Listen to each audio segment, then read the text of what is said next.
Hey Megan, so my life is still relatively calm and normal and involves things like making brownies and wishing you could just leave some cream and a little bit of that brownie out so you could get a household brownie to do things like dishes, which you never feel like doing after you've made delicious brownies because you're probably in a chocolate coma.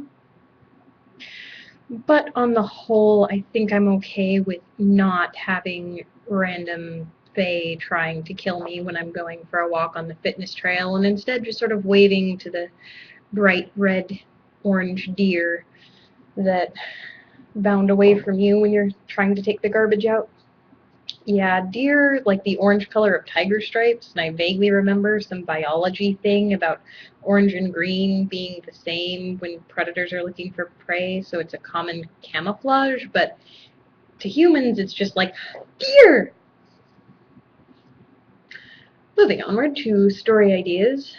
I've had so many people awake in my head recently.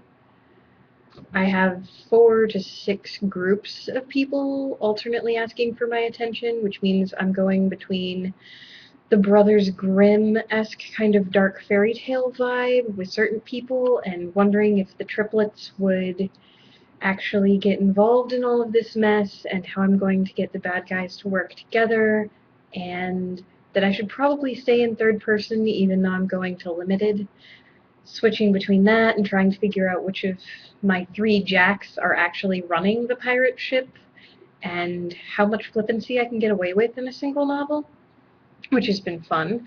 Also, outlines, I've fallen in love with them. They're magical, and I should use more and more of them. Except when it comes to overpowered characters. See, there's this tendency I have of making characters with really cool powers, and then realizing if they have those powers, then my plot doesn't work, because then they can fix it, because they have really cool powers. And that happens a lot in my stories, and I'm trying to figure out how to tone people's powers down without losing the flavor and the impact it gives my particular protagonists or antagonists, because as much as I can tell the antagonist, no, you can't come in and lock everyone in pretty bubbles until you want to, play with their minds and do horrible things to them, he just sort of looks at you and goes, but I want to. And I'm like, and you're evil and can't do that. And you have to deal with things like them and their ability to break bubbles.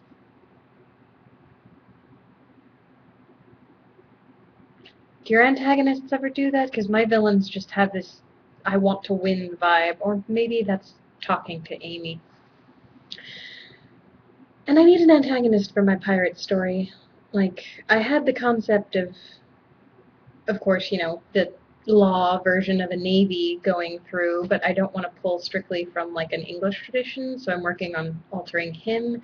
And then I'm dealing with the fact that I want an evil pirate to be a rival to my good pirates, and he wants to bring magic into my otherwise limited magic worlds, and we're having some discussions on that. Namely, I keep saying, your ship can talk to you, and he goes, and it can kill people, and I say, when you fire its guns you can, at which point he usually starts pouting and contemplating leaving the story. So that doesn't really work out so well. If you can't tell, my ideas are bouncing, and I would love if you bounce them back at me.